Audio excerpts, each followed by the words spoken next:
आज मराठी भाषा दिवसाच्या निमित्ताने सकाळी बोलत असताना संजय राजाराम राऊत हा जसा काही सकाळी दुधात आंघोळ करून पत्रकार परिषद घेतो अशा पद्धतीची विद्वानासारखी भाषा करत होता। जसं काय यांची भाषा अतिशय शुद्ध आणि ह्या कधीच कोणाला खालच्या पातीवर टीका करत नाहीत अशा पद्धतीचं वर्तन होतं। त्याच्या म्हणण्याप्रमाणे राजकारणाची भाषा आणि स्तर हे देवेंद्र फडणवीस जी उपमुख्यमंत्री झाल्यानंतर खराब झाली आहे अशा पद्धतीचा आरोप केला।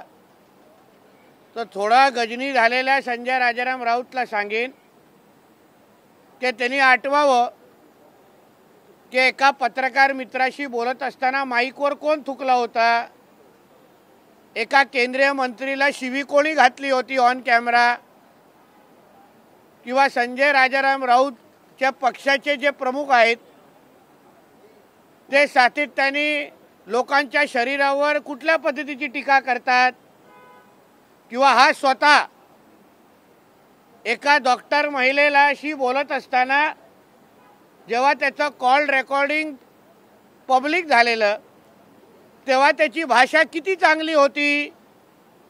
म्हणून मराठी भाषा दिवसाच्या निमित्ताने दुसऱ्यांना भाषेचे धडे देण्यापेक्षा तुझा आणि तुझ्या मालकाला शुद्ध मराठी भाषा कशी वापरायची, विरोधकांवर टीका करत असताना खालचं स्तर कसं गाठायचं नाही यावर थोडा स्वतः मार्गदर्शन घ्या आणि मग अन्य लोकांवर टीका करण्याची हिम्मत करा।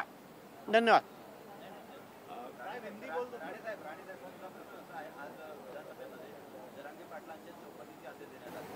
आज SITची चौकशी असंख्य आमदारांनी लोकप्रतिनिधींनी तशी मागणी केलेली आहे। कारण का महाराष्ट्रातला जाळपोळ करण्याची अगर भाषा कोणीही करत असेल तर त्याची चौकशी झालीच पाहिजे आणि त्यानुसार SITची चौकशी जाहीर झाली। आता बघू चौकशीमध्ये काय काय बाहेर येतं। शरद पवार यांच्यावरती आरोप होत आहे, जरांगेंच्या मागे शरद पवार आहेत किंवा त्यांच्यामुळेच हे सगळं घडलं, आता हे आरोप तुमच्या सगळ्या आमदारांकडून बघा। आता एकदा SITची चौकशी जाहीर झाल्यानंतर मला असं वाटतं की SITची चौकशी सुरू होण्यासाठी आपण थांबलं पाहिजे। त्या निमित्ताने ज्या गोष्टी बाहेर येतील त्याच्यावर सगळी माहिती बाहेर येईल। माहितीपेक्षा जरांगे पाटलांचे जे जुने सहकारी आहेत, जे शिवबा संघटनेमध्ये आहेत, त्यांनी जी काय माहिती दिली त्यानुसार, म्हणून परत सांगतो आता SITची चौकशी जाहीर झालेली आहे, थोडं जरा थांबा आणि त्याच्याबद्दलची भूमिका काय असेल तर कळेल।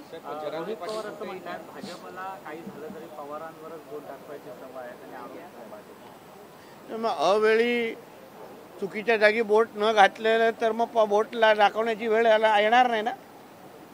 म्हणजे योग्य जागी योग्य बोट घातलं तर मग समाधान भेटतो।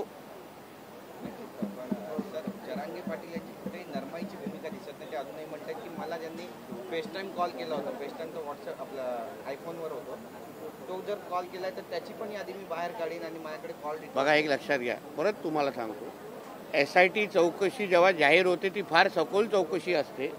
म्हणजे फोन कोणी कोणाला केला, कसा केला, कोण कोणाला कुठे भेटलं, हे सगळ्या बाबतीची चौकशी आता येणाऱ्या दिवसामध्ये होईल आणि सगळी माहिती आता SITच्या चौकशीनंतर आता काय उरणारच नाही। प्रत्येक गोष्टीची प्रत्येक टोकाची माहिती घेतली जाईल आणि मग त्या पद्धतीची चौकशी होईल। आता बघा ही त्यांची भूमिका आहे की नाही, तर मला वाटतं त्याच्यावर SITमध्ये माहिती येईल। विजय वडेट्टीवार आणि नाना पटोले यांच्यावरती जेव्हा जरांगेंनी चुकीचे शब्द, अजून काय दुसरा विषय आहे का? SIT प्रोब जाहिर कर दी गई है स्पीकर द्वारा। आप ही ट्रांसलेट हिंदी में करे, मतलब कुछ नहीं है भाई। SIT जब जाहिर होने के बाद जो इन्फॉर्मेशन बाहर आएगा तभी के लिए थोड़ा तो रुकिए ना।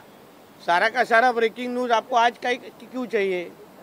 जब SIT रिपोर्ट हाउस में या बाहर आ जाएगा तभी मालूम पड़ेगा कौन किधर क्या क्या जला रहा था, क्या क्या पत्थर फेंकने को बोल रहा था, कौन किसने किसको कहाँ फोन किया, ये सारी की सारी इन्फॉर्मेशन अभी SIT में बाहर आ जाएगी। सर, आज मराठी भाषा गौरव दिन आहे, भाषेचा आपण उल्लेख केलाच आहे। आता तर जी राजकारण्याकडून पण जी असंसदीय भाषा ऐकायला मिळते किंवा जे होते, त्यामुळे महाराष्ट्राच्या राजकारणात पूर्वी असं कधी भाषा ऐकायला मिळत नव्हती, ती आता ऐकायला मिळत आहे. ते पण कोणी सुरू केली आणि कोणी थांबवावी ह्यावर मला असं वाटतं कुठे ना कुठेतरी विचार झाला पाहिजे.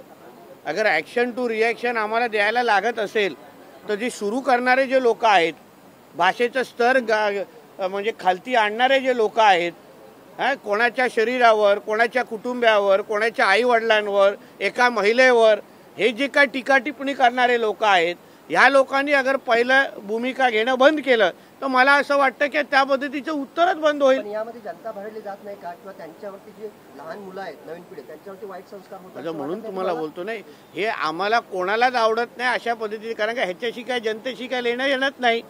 पण शेवटी बोलणारे जे लोक आहेत त्या लोकांनी बोलणं थांबवलं तर उत्तरं मिळणं कमी होणार. नांदेडमध्ये अशोक चव्हाण यांच्यासमोर जय श्रीरामच्या घोषणा देण्यात आल्या, मात्र त्यांनी जय श्रीराम न म्हणता भारत माता की जय अशा शब्दात उत्तर दिलेलं आहे. तुम्ही कसं पाहता? आज नाही तर उद्या जय श्रीराम म्हणतील. आता तर नागपूरच्या आमच्या संघ कार्यालयामध्ये पण आमच्या बरोबर येतील.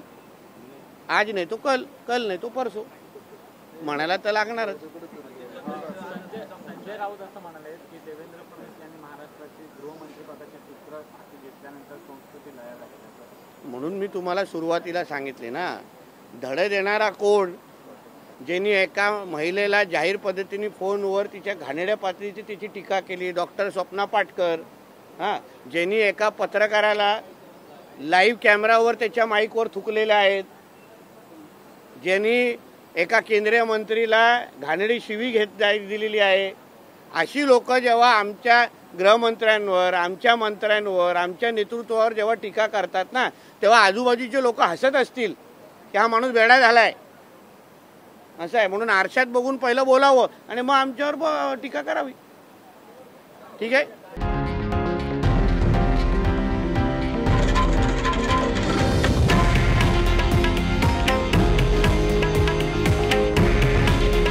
हे आहे देशातील नंबर 1 न्यूज नेटवर्क आणि आपण पाहत आहात TV9 मराठी. काळजी तुमची, हित महाराष्ट्राचं.